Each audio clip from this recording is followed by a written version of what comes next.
Muy buenas y bienvenido a este vídeo donde vamos a analizar la postura de Prasarita Padottanasana de la mano de esta imagen que nos ha pasado Bonnie, que es seguidor y también es alumno mío.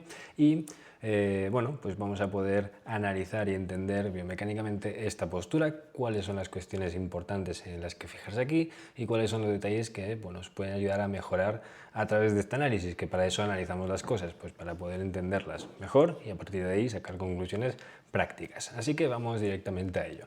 En esta postura, Prasarita Padottanasana, la intención sería estar en una situación más parecida a esto, ¿no? Una flexión de columna bastante más pronunciada y que llevaría pues el tronco más abajo, habría menos distancia, por ejemplo, entre cabeza y piernas y cuerpo en general, ¿vale? Y esto es lo que podríamos pretender cuando la movilidad se presta a ello. Obviamente, aquí Bonnie está en un camino, hacia la postura y hay algunos detalles que llaman mucho la atención. El primero y más relevante, que es el que yo creo que más llama la atención, es la columna, ¿vale? Vemos que hay una columna lumbar bastante plana, con poca flexión, siendo que es principalmente una postura de flexión de columna, aquí hay muy poca flexión, y una flexión torácica ligera, siendo que es una postura de flexión de columna, aquí hay bastante poca flexión también, aunque en una postura como esta, donde hay flexión de columna y flexión de cadera, ¿vale? La idea es que podamos acercar el tronco al cuerpo también lo máximo posible, ¿vale? Si esto es la cabeza, esto es el tronco, pues que también haya una flexión desde la cadera, desde esta articulación, pues el punto aquí que vemos es que por un lado hay poca flexión de cadera, o sea, entre el muslo, y el tronco realmente pues hay un ángulo, no es de 90 grados, ¿vale? Quizá lo podríamos hacer más hacia aquí, pero bastante cercano a 90 grados, o sea, un ángulo bastante abierto para lo que queremos conseguir y obviamente pues también hay poca flexión lumbar y principalmente esto va a ser una flexión de caderas y una flexión lumbar, ¿vale? La flexión lumbar y la flexión de caderas va a ser lo principal que estamos buscando trabajar aquí, pero obviamente hay muchos elementos que van a estar interfiriendo, para bien o para mal, en esta postura, ¿vale? en este esfuerzo, en este objetivo, en este progreso que queremos plantear. Que haya poca movilidad torácica, por tanto, no es tan importante como que haya poca movilidad lumbar. Y el hecho de que haya poca movilidad en ambos sentidos refleja lo siguiente, y es que aquí hay una cadena posterior, ¿vale? Que tiene más o menos este recorrido, ¿vale? También viene por la cabeza hasta la frente. Esta cadena posterior es una cadena de tensiones, al fin y al cabo, y esa cadena de tensiones lo que nos está indicando y representando es básicamente que hay una limitación, hay una rigidez en esa cadena que está limitando el movimiento de algunos elementos, algunas partes de esa cadena o de toda la cadena. Cuando tenemos tensionada la cadena, como en este caso, una flexión de caderas como esta, una flexión de columna, al final la cadena posterior se tensa, se estira, ¿vale? Lo que estamos viendo es que tanto estiramiento, por una parte, pues limita el movimiento en la otra, pues porque simplemente no cede. Al no ceder, ¿vale? Tenemos que encontrar qué elemento de esta cadena puede ser que esté interfiriendo, que esté más rígido de la cuenta y que impida que lo principal, que es este movimiento de la musculatura extensora de cadera, principalmente glúteos, isquiotibiales, y la musculatura posterior de la columna lumbar principalmente, vaya a estar más rígido, que es lo que está provocando que esto pues, no se pueda mover como debería, ¿vale? Esta musculatura debería ceder más y esta musculatura también debería ceder más. Si nos ponemos a echar un ojito, cuáles son los puntos que vemos principalmente? Aquí, en el tobillo, vemos un punto principal. Igual no es tan evidente, aunque bueno, si nos fijamos sí lo es, ¿vale? Igual no es lo primero en lo que te fijarías, pero es un punto absolutamente fundamental. ¿Por qué? Porque aquí estamos viendo un aviso muy claro de una compensación por falta de movilidad. Por falta de movilidad en toda la cadena, como ya hemos visto antes, pero también por falta de movilidad específica en el tobillo. Y aquí lo vemos claro, ¿vale? El tobillo, que es esta articulación, tiene un ángulo muy abierto, muy abierto, no llega ni siquiera a unos 90 grados. Si estuviésemos con los tobillos a un ángulo de unos 90 grados, entonces la cadera estaría justo aquí arriba, y entonces tendríamos el cuerpo más adelantado, ¿vale? Y la tensión en toda esta parte de atrás de las piernas, la planta del pie incluso, obviamente debería ser menor para permitir más movimiento, o sea, debería estar menos rígida. Si pudiésemos colocarnos aquí, significaría que tenemos toda esta zona posterior de las piernas menos rígidas. Por tanto, al no poder colocarnos ahí, lo que ocurre es que nos da una pista de que probablemente haya mucha rigidez en toda esta zona. Esto por un lado, ¿vale? Por otro lado, si nos fijamos bien, también hay, o sea, si esto estuviese más alineado, más con un ángulo de tobillo más cerrado, como decimos, estaríamos con la cadera aquí, pero es que la realidad es que la cadera está aquí atrás. ¿Esto qué significa? Significa que para que el tronco pueda bajar un poco más, la cadera se está yendo hacia atrás, ¿vale? De forma que el estiramiento que habría aquí, si esto fuese el pie, ¿vale? El estiramiento que habría aquí se reduce porque el ángulo de dorsiflexión del tobillo es menor, o sea, el tobillo está más flexionado, que es que está con este ángulo más abierto, y obviamente la tensión aquí es menor, ¿vale?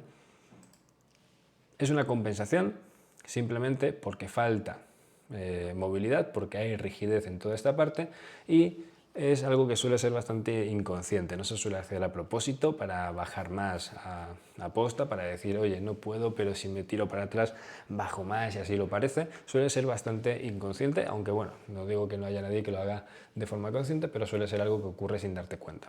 Y no te das cuenta que el peso va hacia atrás, también es una forma de equilibrarse. Vemos que gran parte del peso corporal está yendo hacia adelante, por tanto, una parte del peso corporal también se va hacia atrás y nos equilibramos, pero si tuviésemos suficiente movilidad, suficiente flexibilidad en toda esta zona posterior de las piernas, no haría falta realmente, porque bueno, nos equilibraríamos bien, el peso caería más centrado en la planta del pie y podríamos estabilizarnos sin problema. ¿Qué ocurre? Que cuando estamos en esta posición, con esta compensación, con el peso posteriorizado, el peso de gran parte del cuerpo, fíjate, ¿vale?, está cayendo directamente sobre el tobillo, a la altura del talón, ¿vale? Y a la altura del talón significa que no está cayendo tanto, es mucho menos en el proporcional el resto del pie y de los dedos del pie. Es muy difícil, el talón es básicamente un hueso que es el calcáneo, y es muy difícil que cayendo todo el peso sobre una estructura tan rígida, una sola estructura que no está articulada por abajo, ¿vale?, como el calcáneo, como es el talón, podamos estabilizarnos. Por eso, si el peso está un poco más adelantado, hay más peso en los dedos del pie, que son muchos, que se articulan, en el arco del pie, que realmente tiene una estructura abovedada y puede repartir el peso hacia abajo. Ahí el peso podría repartirse mejor y podríamos estabilizarnos mejor, porque tendríamos muchos más pequeños movimientos que hacer para compensar y equilibrar y estabilizar. Aquí no. Si todo el peso está tan posteriorizado, tan hacia atrás, entonces acaba cayendo gran parte del peso corporal sobre el talón, hay mucho más peso en el talón que en el resto del pie, y esto hace que tengamos una postura, por un lado, más inestable, ¿vale?, y menos controlada. Son dos cosas que van muy de la mano, pero que no son la misma. Estos son puntos importantes. Luego, a nivel de puro análisis biomecánico, si utilizamos cadera, lumbar, toda esta zona como un eje de una palanca que iría hasta la cabeza, veríamos que aquí hay un eje lumbar, caderas, hay un extremo en la cabeza, el peso que cae en esa palanca desde el extremo, con el peso de la cabeza, el peso del tronco, con la fuerza de gravedad, ¿vale? El peso hace que haya una fuerza, un brazo de momento, que es una fuerza que actúa sobre este eje, ¿vale? ¿Vale? Que actúa sobre aquí, perdón, sobre aquí, bastante grande. ¿Y qué ocurre aquí? Pues que estamos en la cadera, estamos en la zona lumbar, estamos provocando una flexión lumbar, y aunque la flexión no sea muy profunda porque realmente hay poca movilidad, la tensión, la fuerza que se está soportando en esta zona es grande, ¿vale? Es bastante grande porque simplemente la palanca es grande, la fuerza es grande. Si el brazo de momento fuese menor porque estuviésemos con el tronco más flexionado y estuviésemos más cerca con el tronco de las piernas, por ejemplo, entonces la fuerza de la palanca, el eje, que sería la cadera, la lumbar, pues sería menor. Igual que si haces este gesto y estás con un brazo extendido, te vas a cansar antes, esta zona se va a tensionar antes, hay más fuerza actuando sobre esta zona, ¿vale? Y si flexiono el codo, pues cuesta mucho menos. ¿Por qué? Pues porque ya hay menos fuerza actuando sobre esto, porque la palanca es menor, aquí la palanca es mayor, aquí la palanca es menor. Pues exactamente la misma lógica para esta situación. Hay una palanca muy grande sobre el eje lumbar, el eje cadera, ¿vale? Y bueno, pues simplemente vamos a tener mucha más tensión mecánica de la cuenta. Esto obviamente no es un problema como tal de forma puntual, pero es algo a tener en cuenta, es una tensión muy grande y a lo mejor no es tan necesario. ¿Qué ocurre aquí? Pues que la movilidad es muy reducida. Aquí lo podemos ver de perfil, que creo que es como mejor se puede analizar, pero también tengo la foto preparada de frente, eso es. ¿Ok? Aquí de frente pues también se ve y se aprecia, de hecho, ahora que lo veo, se aprecia bastante bien cómo el arco está muy levantado, ¿vale? Aquí en los dos lados y obviamente pues el peso está mucho más en el talón. Igual si no tienes el ojo muy despierto para esto no te das mucha cuenta, pero creo que se puede observar con relativa facilidad ese detalle, ¿vale? Así que, bueno, teniendo en cuenta esto, como digo, creo que se ve mucho mejor en la imagen de perfil. Teniendo en cuenta esto, aquí quizá lo que habría que plantearse es si realmente trabajar esta movilidad de cadena posterior de toda esta parte posterior del cuerpo, que está rígida, que es el punto, igual trabajar esa movilidad en esta postura igual no sea lo más interesante. No digo que no se haga esta postura, hay que tener mucho cuidado con estas cosas, no todo es blanco-negro, no es esto está mal y no te viene bien para nada, no tiene por qué tener nada de malo, pero quizás no sea la forma más cómoda ni la que mejor se pueda sostener, simplemente porque de esta forma es más difícil controlar que haya compensaciones, como la compensación de que el peso vaya hacia atrás, es más difícil controlar la estabilidad en una postura simplemente porque el peso cae más en el talón, y esto es un punto muy importante a tener en cuenta, ¿vale? Una postura que no sea estable es una postura que va a funcionar peor en general, ¿vale? La postura siempre necesita estabilidad para que podamos centrarnos en lo que de verdad importa, que estamos más centrados en el equilibrarnos y demás, que quizá en cuestiones más técnicas.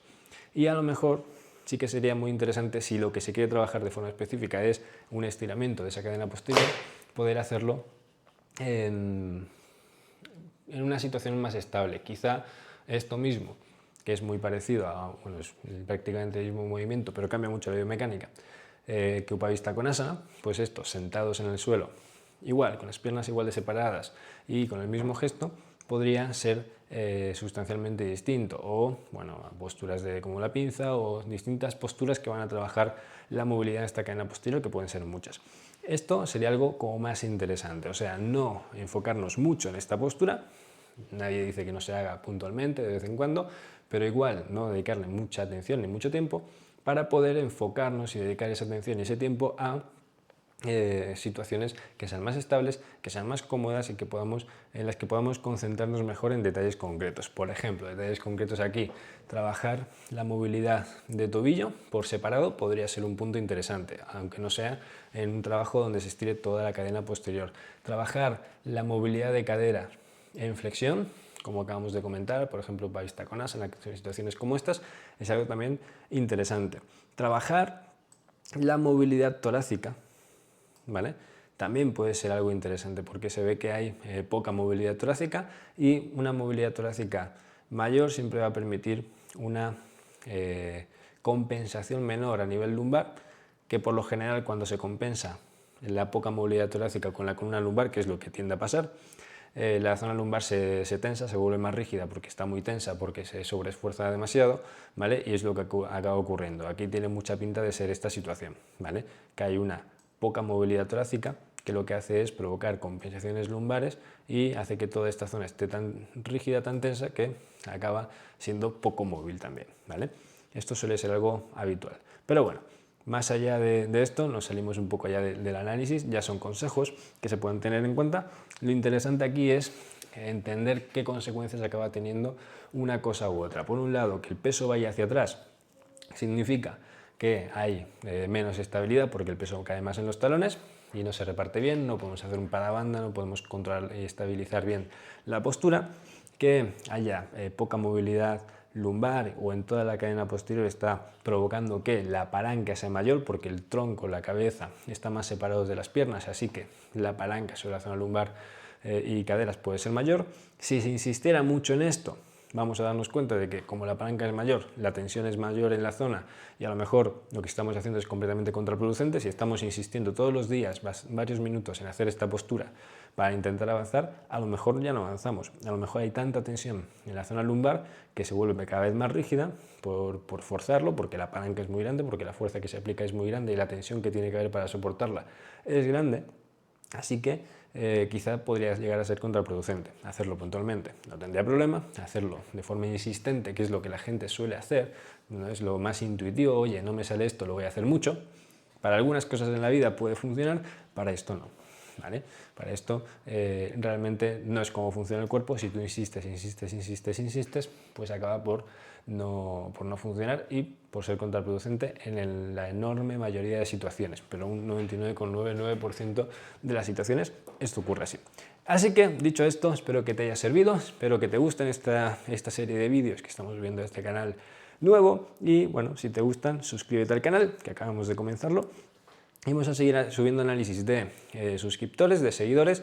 Si quieres, te voy a dejar en la descripción un email para que me envíes tus fotos, ¿vale? Me pones que quieres y que das permiso para que la comparta por aquí en vídeo y subo un vídeo analizándolo y dándote consejos sobre tu propia postura, igual que acabamos de hacer con Bonnie. Espero que sí, espero que te sirva y que te guste y nos vemos en el siguiente.